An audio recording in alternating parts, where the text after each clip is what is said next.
Welcome to Henlow, the Bedfordshire venue steeped in Greyhound tradition.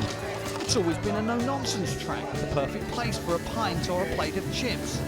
It's a grassroots Greyhound stadium, where studying the form over a cup of tea is, or was, the norm. Because times are a-changing. Fine wine and a well-appointed restaurant boasting a varied a la carte menu, together with silver service, means that Henlow now caters for everyone's tastes. It's all changed following an injection of cash from this man, Henlow promoter Kevin Boothby.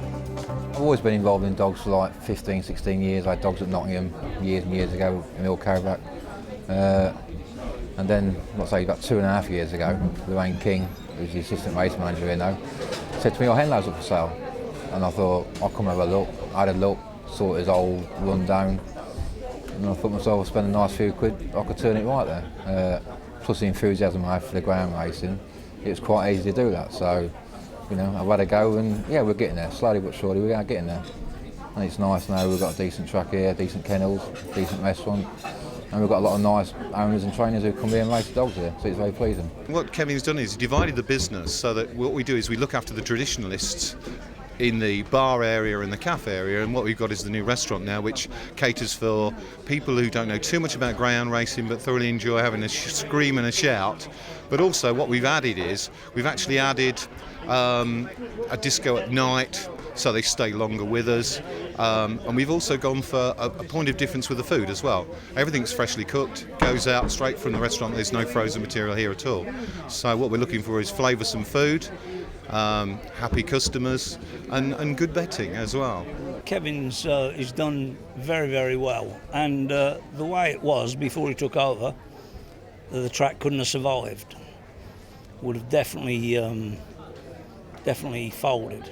But since he's been here, he's spent, I don't know how much he's spent, but a fortune, and he's made it very enjoyable. Not satisfied with one track, Kevin has also now taken over the running of Rye House, another popular grassroots venue. Rye House is a long-term thing. I mean, it's going to take a long time to get things right there, but I mean, hopefully we need to change the Thursday nights to a Saturday. And there's a lot of changes needed at Rye House, but it will take time. But hopefully, you know, next year we can make things a lot better there. I mean, I think the main thing is now we race there regular twice a week.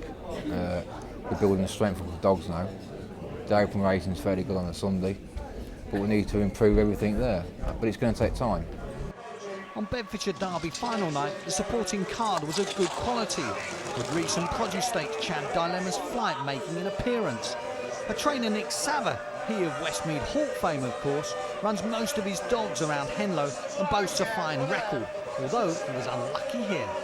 Oh, that's desperate for the favourite Dilemma's Flight, trying to challenge Dilemma's Jack at the second last bend and badly balked. Ballyneal Music has taken up the lead. Ballyneal Music, a fortuitous winner, beating Dilemma's Flight in second. Overseeing the presentation upstairs is track commentator Kevin Minter, who keeps punters informed. And it's a steward's box which is next on Boothby's agenda. That's the next thing on the list, to be honest. We're getting a new judges box put in, all state of the art, as you can see. This has been here quite a while, but Kevin's getting round to it bit by bit. It's really coming into the 21st century. So yeah, that'll be the next thing on the list. And the track itself's had a few improvements recently? Yeah, we relined the bends. There's been 100 tonne of sand put on it. There's 3 inches extra all over the track. It's as safe as it can be, really. So really pleased with that. So on to the big one. And who does this track judge think will win? I'd like to be calling home Whitegate Jet. I've backed this anti-post myself, but I'm just looking forward to a real good race, you know, and hopefully the punters can do the same as well. Yes, the activities are buzzing here at Henlow this evening. As I said, this is the place to come. If you want to get a grand on, this is the place to come. These boys here will take your money off you. They will take you on. Whitegate Jet lined up from trap 2 in the £4,000 to the winner final. And the Essex-based Greyhound went off favourite at 2-1. Canary Sky was next in at 5-2. The trip was 460 metres, and Errol Blythe takes us through the race. £4,000 to the winner. Up go the lids and away they go, and a good start there from 2 Whitegate Jet, showing up early from 1 Canary Sky on the inside. On the outer comes Davdor Dashing. There's a little bit of crowding going on towards the rear at the moment. We've got Wheaton Weapon and also Castle Kerry Blue heading down the far side. There's only inches between them. The advantage with Whitegate Jet now on the inside. Canary Sky, it's neck and neck, still poised on the outside. Davdor Dashing, it's wide open as they come off the final bend. A little bit of bumping between Canary Sky and Whitegate Jet. Whoa! Canary Sky got there. Punters celebrate Canary Sky's victory, while at the presentation those closest to absent trainer Jackie Taylor collect the trophy. It was a hugely popular and emotional win, as Jackie's partner Steve Cooper explains. Stevie's finally won the big one.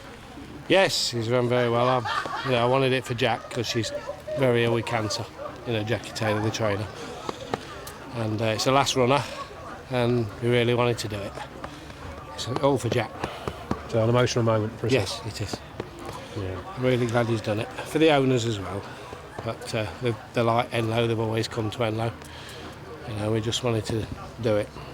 Yeah, and he battled really hard down that he did. third and fourth bends. He's suffered with some bad draws in the early rounds, 4 and 5, and he's an absolute railer.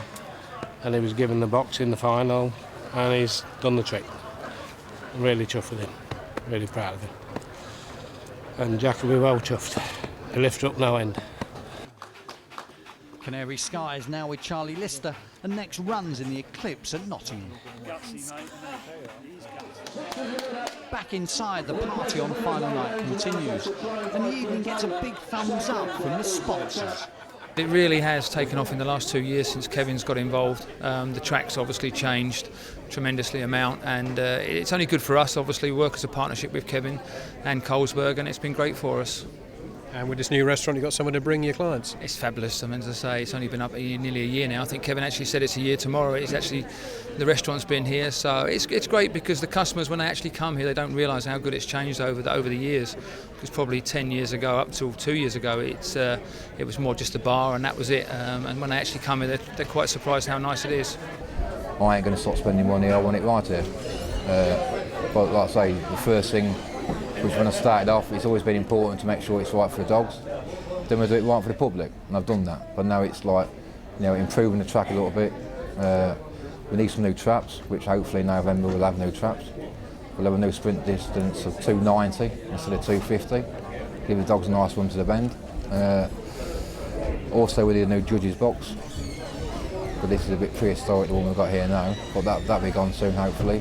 So yeah, all we can do is keep improving bit by bit. And next year looks very good for us, it really does. So would you say you're bucking the trend currently in greyhound racing? Oh yeah, definitely. Well, I've spent silly money and people think I'm off my head, but I love it and I'll keep doing it. So, like I say, it's nice to do something you actually enjoy. I love dog racing, I'm very passionate about the game, and it's nice to come here and talk to the public, talk to the owners and trainers. I can talk about dog racing all night long. It's a cracking sport and people want to get involved in it. It is really good.